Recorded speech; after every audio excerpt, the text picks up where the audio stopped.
tapat, matatag at maaasahan balitang tama at totoo lamang dito sa Pilipinas Network. Magandang araw sa ating mga kababayan sa Pilipinas at sa buong mundo. Huwag kalimutang pusuan ang video, sumubaybay at pindutin ang patingaw upang lagi kayong updated sa balita. Simulan na natin. Dalawang mahalagang kaganapang magkakaugnay ang sunod-sunod na naganap ngayong Hulyo 2026 sa gitnang silangan na muling nagpataas ng pangamba hinggil sa pandaigdigang seguridad. Sa isang panig, naglunsad ang Israel ng panibagong mga pag-atake mula sa himpapawid sa Gaza City na ikinasawi ng mga sibilyan, kabilang ang mga bata. Sa kabilang panig, nagpadala naman ng Estados Unidos ng karagdagang mga eroplanong panggatong sa Israel sa gitna ng tumitinding palitan ng mga pag-atake laban sa Iran. Ang dalawang balitang ito ay hindi magkahiwalay na pangyayari, kundi dalawang mukha ng iisang malalim na krisis sa rehiyon. Ipinakikita ng kalagayan sa Gaza ang napakabigat na epekto ng digmaan sa mga sibilyan, kung saan ang mga bata at karaniwang mamamayan ang pangunahing nagdurusa. Samantala, ang pagpapadala ng karagdagang kagamitang militar ng Estados Unidos sa Israel ay nagpapakita ng patuloy na paglala ng tensiyong militar na maaaring humantong sa mas malawak na digmaan. Dahil dito, mahalagang maunawaan ng bawat Pilipino kung paano nagkakaugnay ang mga pangyayaring ito at kung paano maaring maapektuhan ang ating bansa. Bagaman napakalayo ng gitnang silangan sa ating kapuluan, ang bawat pagsabog at bawat paggalaw ng mga sasakyang pandigma roon ay maaring magkaroon ng direktang epekto sa Pilipinas. Una sa lahat, nakasalalay rito ang kaligtasan ng humigit kumulang 2.2 milyong Pilipinong kasalukuyang nagtatrabaho at naninirahan sa iba't ibang bahagi ng gitnang silangan. Ang anumang paglawak ng digmaan ay nagdudulot ng matinding pangamba sa ating mga kababayan doon at sa milyon-milyong pamilyang nasa Pilipinas na umaasa sa kanilang tulong at patuloy na nananalangin para sa kanilang kaligtasan.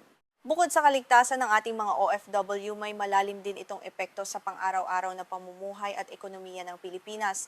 Ang anumang malawakang sigalot at pagdaragdag ng mga puwersang militar sa gitnang silangan ay maaring magdulot ng pagtaas ng presyo ng krudo sa pandaigdigang pamilihan. Bilang isang bansang lubos na umaasa sa inaangkat na langis, mabilis na nararamdaman sa presyo ng gasolina at diesel sa mga lokal na gasolinahan ang anumang pagtaas ng presyo ng krudo. Kapag tumaas ang halaga ng langis, karaniwang sumusunod ang pagtaas ng pamasahe sa pampublikong transportasyon at presyo ng pagkain at iba pang pangunahing bilihin. Tingnan natin ng mas malalim ang mga detalye ng pangyayari sa Gaza City upang maunawaan ang tunay na kalagayan doon. Noong Hulyo 8, 2026, iniulat ng mga opisyal ng kalusugan sa Gaza na hindi bababa sa 9 na katao ang nasawi sa mga pag-atake mula sa himpapawid ng Israel sa Gaza City. Kabilang sa mga nasawi ang 3 bata at 6 na nasa hustong gulang. Ang mga impormasyong ito ay nagmula sa mga opisyal na ulat ng mga otoridad sa kalusugan sa Gaza at sa mga ulat ng mga pandaigdigang ahensiya ng balita tulad ng Associated Press. Ayon sa mga ulat, naganap ang mga pag-atake sa mga distrito ng Nasser at Zaytun sa Gaza City. Sa distrito ng Nasser, 5 miyembro ng iisang pamilya ang nasawi at 6 na iba pa ang nasugatan ng tamaan ang isang gusaling tirahan. Sinabi ni Dr. Mohamed Abu Selmiya, direktor ng Shifa Hospital, na kabilang sa mga nasawi ang 3 batang may edad na 8 hanggang 18 taon. Ayon naman kay Mahmoud Basal ng Gaza Civil Defense, isang bata lamang mula sa pamilya ang nakaligtas dahil wala siya sa loob ng bahay nang maganap ang pagsabog. Sa distrito naman ng Zaytun, isa pang pag-atake mula sa himpapawid ang tumama sa isang pangkat ng mga sibilyang naglalakad sa kalsada. 4 na katao ang nasawi habang isa pa ang naiulat na nasa kritikal na kalagayan. Sa panig ng militar ng Israel, naglabas ito ng paliwanag hinggil sa mga operasyong isinasagawa sa Gaza City. Binigyang diin ng Israel Defense Forces o IDF na ang kanilang mga pag-atake ay nakatuon umano sa mga pasilidad at infrastrukturang ginagamit ng Hamas, gayon din sa mga armadong kasapi nitong nagtatago sa mga lugar na tinitirhan ng mga sibilyan. Para sa pag-atake sa distrito ng Zaytun, sinabi ng IDF na ang target ay isang miyembro umano ng Hamas na nagdudulot ng agarang banta sa kaligtasan ng kanilang mga sundalo. Iginiit ng militar ng Israel na kinakailangan ang kanilang pagkilos upang ipagtanggol ang bansa laban sa mga banta ng terorismo. Sa kabilang banda, mariing inilarawan ng mga lokal na opisyal sa kalusugan at mga pampublikong autoridad sa Gaza ang malagim na kalagayan sa lugar. Sinabi nila na patuloy na tinatamaan ng mga pag-atake ng Israel ang mga pampublikong pasilidad, kalsada at tahanan ng mga karaniwang mamamayan. Ayon sa mga ulat ng Gaza Health Ministry, mahigit 1,120 Palestino na ang nasawi mula nang magsimula ang sinasabing kasunduan sa tigil putukan noong nakaraang taon. Ang magkasalungat na pahayag ng dalawang panig ay nagpapakita ng matinding hidwaan sa paraan ng pagtingin sa layunin at bunga ng mga operasyong militar. Dahil sa patuloy na labanan, umabot na sa kritikal na antas ang krisis na kinakaharap ng mga sibilyan sa Gaza. Ipinakikita ng mga ulat mula sa lugar ang walang humpay na paghihirap ng mga pamilyang paulit-ulit na nawawalan ng tirahan at walang ligtas na masisilungan. Kulang ang supply ng pagkain, malinis na tubig at gamot sa mga ospital habang patuloy na umaalingaw-ngaw ang mga pagsabog sa paligid. Ang pang-araw-araw na pamumuhay sa Gaza ay naging isang patuloy na pakikipaglaban upang makaligtas sa bawat oras. Naglabas na rin ng mga formal na babala ang iba't ibang pandaigdigang organisasyong makatao hinggil sa matinding epekto ng karahasan sa kalusugan at kaligtasan ng mga mamamayan, lalo na ng mga bata. Ipinaalala ng mga organisasyong ito na ang paulit-ulit na pambobomba at pagkasira ng mga pasilidad pangkalusugan ay nagdudulot ng pangmatagalang trauma at pinsalang psikolohikal sa mga kabataan. Ang kakulangan ng pangunahing serbisyong medikal ay naglalagay din sa panganib sa buhay ng mga sugatan at may sakit. Patuloy na nangangailangan ang kalagayang ito ng agarang pansin mula sa pandaigdigang komunidad upang maiwasan ang mas malalang trahedya. Habang nagpapatuloy ang labanan sa Gaza, panibagong tensyon naman ang lumilitaw sa pagitan ng Estados Unidos, Israel at Iran. Batay sa mga ulat noong Hulyo 19, 2026 ng Reuters at ng publikasyong Axios, kinumpirma ng mga opisyal ng militar sa Israel na naghahanda silang tumanggap ng karagdagang mga eroplanong panggatong mula sa Estados Unidos. Nauna nang iniulat ng Axios noong Hulyo 17 na ipinag-utos ng pamahalaan ng Estados Unidos ang pagpapadala ng ilang dosenang karagdagang eroplano sa Israel sa gitna ng tumitinding tensyon sa rehiyon. Upang maunawaan ang kahalagahan ng balitang ito, mahalagang ipaliwanag kung ano ang tungkulin ng mga eroplanong panggatong sa mga operasyong militar. Ang mga eroplanong tulad ng KC-135 Stratotanker at KC-46 ay nagsisilbing mga lumilipad na gasolinahan sa himpapawid. Sa pamamagitan ng mga ito, maaaring magkarga ng gasolina ang mga eroplanong pandigma at malalayo ang pambobombang eroplano habang lumilipad nang hindi na kailangang bumaba o lumapag sa isang paliparan. Dahil dito, maaari silang maglakbay sa mas malalayong distansiya at manatili ng mas matagal sa himpapawid habang naghihintay ng utos. Pinadadali ng mga eroplanong panggatong ang pagsasagawa ng malalayuang operasyong pambobomba mula sa mga baseng militar patungo sa mga target na nasa loob mismo ng Iran. Kapag sapat ang kakayahan ng isang militar na magbigay ng gasolina sa himpapawid, mas madali nitong maisasagawa ang malawakan at tuloy-tuloy na mga pag-atake sa malawak na teritoryo. Ayon sa mga opisyal ng militar ng Israel, layunin ng Estados Unidos na palakasin ang pagkakalatag ng mga puwersa nito sa gitnang silangan. Nais itong dagdagan ang kasalukuyang pangkat ng mga eroplanong panggatong na nakatalaga sa Israel upang matugunan ang mga pangangailangang pangsuporta ng mga posibleng operasyong militar. Gayunman, mahalagang linawin na wala pang inilalabas na opisyal na pahayag ang Embahada ng Estados Unidos sa Jerusalem hinggil sa eksaktong bilang ng mga darating na eroplano. Wala ring ibinigay na tiyak na bilang ang mga kinatawan ng Estados Unidos kung ilang sasakyang panghimpapawid ang idadagdag sa kanilang kasalukuyang puwersa. Dahil dito, kinakailangan maging maingat sa pagtanggap at pagpapalaganap ng impormasyon habang hinihintay ang opisyal na pahayag ng mga pamahalaang sangkot. Upang higit na maunawaan ang kasalukuyang galaw ng militar, kailangan nating balikan ang kasaysayan ng tensyon sa pagitan ng Estados Unidos, Israel at Iran sa nakalipas na mga buwan. Nagsimula ang malaking tunggalian sa kasalukuyang anyo nito noong Pebrero 28, 2026 nang maglunsad ang Estados Unidos at Israel ng mga direktang pag-atake mula sa himpapawid laban sa mga target sa Iran.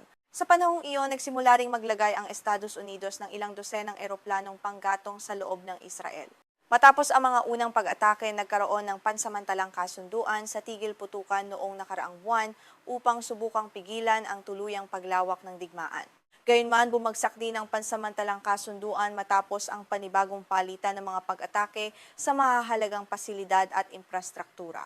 Ang pagkasira ng kasunduan ang naging dahilan upang muling tumindi ang mga pag-atake sa pagitan ng Estados Unidos at Iran at tumaas ang banta ng isang malawakang digmaan sa buong rehiyon. Sa gitna nito, mahalagang linawin ang papel ng Israel sa pinakabagong tensyon.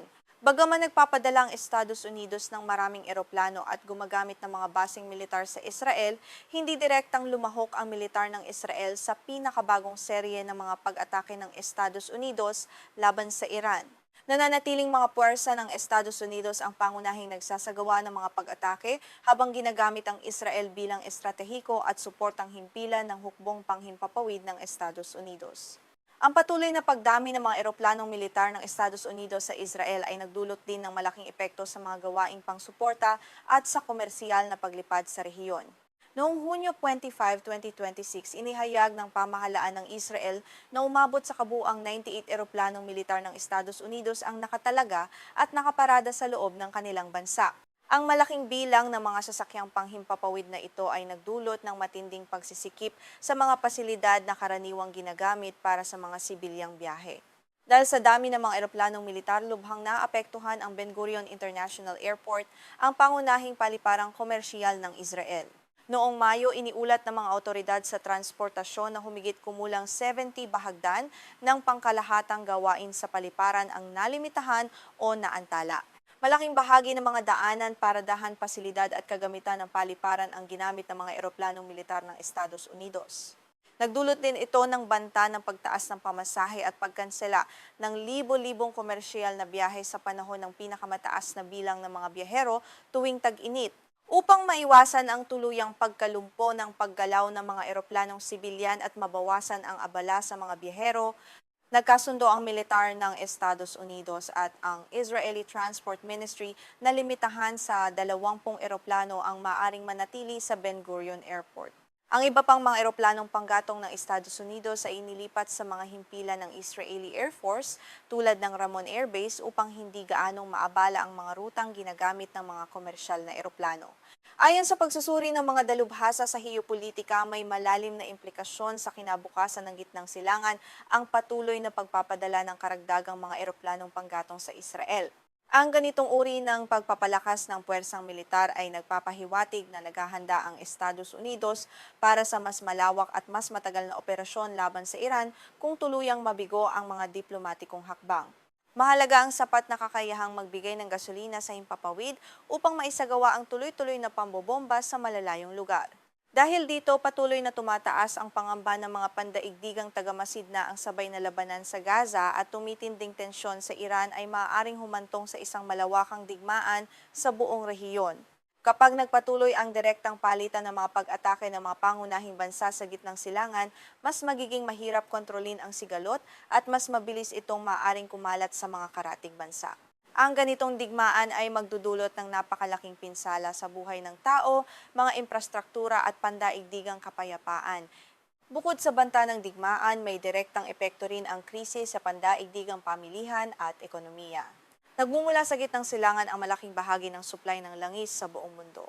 Ang anumang banta sa mahalagang rutang pandagat tulad ng Strait of Hormuz at Red Sea ay maaaring mabilis na magpataas sa presyo ng krudo.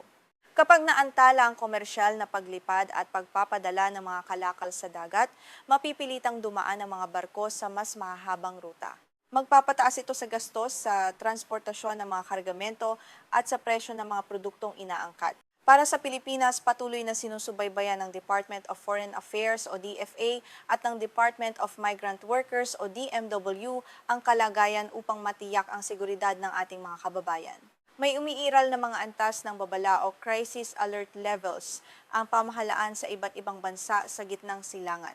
Halimbawa, ang Alert Level 4 na nangangahulugang sa pilitang paglikas ay ipinatutupad sa mga lugar na may matinding direktang labanan tulad ng Gaza, Syria at Yemen. Sa ilalim nito, kinakailangan lumikas ang mga Pilipino sa tulong ng pamahalaan. Sa mga lugar na may mas mababang antas ng babala gaya ng Israel at Iran na nasa Alert Level 2, pinapayuhan ng ating mga kababayan na mag-ingat at manatili muna sa loob ng ligtas na tirahan kapag kinakailangan. Pansamantala ring ipinagbabawal ang pagpapadala ng mga bagong manggagawa. Naghahanda rin ang ating mga embahada ng mga planong pang-emerhensiya kabilang ang paglalaan ng pondo, paghahanda ng mga rutang panlupa para sa paglikas at paglilipat ng mga tauhan, sasakyan at iba pang kagamitan ng pamahalaan kung sakaling lumala ang kalagayan at kailangan ng ilikas ang ating mga OFW. Upang ibuod ang mga pangunahing balita ngayong araw, balikan natin ang dalawang mahahalagang punto. Una, Noong Hulyo 18, 2026, hindi bababa sa 9 na katao, kabilang ang 3 bata at 6 na nasa hustong gulang, ang nasawi sa panibagong mga pag-atake ng Israel sa mga distrito ng Nasser at Zaitun sa Gaza City. Ang bilang na ito ay batay sa mga ulat ng mga opisyal sa kalusugan at mga pandaigdigang ahensiya ng balita. Pangalawa, batay sa mga ulat noong Hulyo 19, 2026, nagpapadala ang Estados Unidos ng karagdagang mga eroplanong panggatong sa Israel bilang paghahanda sa posibleng mas malawak na operasyong militar laban sa Iran matapos bumagsak ang pansamantalang kasunduan sa tigil putukan. Ang pagpapalakas ng puwersang ito ay nagdulot ng malaking pagbabago sa pagkakalatag ng mga kagamitang militar sa Israel. Inilipat ang ilang eroplanong militar mula sa Ben Gurion Airport patungo sa mga himpilan ng Israeli Air Force upang mabawasan ang abala sa komersyal na paglipad. Bilang pagtatapos, pinaalalahanan ng lahat ng ating mga manonood, lalo na ang mga pamilya ng mga OFW sa gitnang silangan, na manatiling nakatutok sa mga opisyal na abiso at tagubilin mula sa Department of Foreign Affairs, Department of Migrant Workers at mga embahada ng Pilipinas. Iwasang magpalaganap ng mga hindi beripikadong balita o haka-haka sa mga platapormang panlipunan dahil maari itong magdulot ng hindi kinakailangan takot at pangamba sa mga pamilya. Patuloy nating babantayan ang mga pangyayari sa gitnang silangan upang maihatid ang pinakabago, walang kinikilingan at kumpletong impormasyon. I-like ang video, mag-subscribe sa channel at pindutin ang kampana upang hindi mapalampas ang susunod na ulat.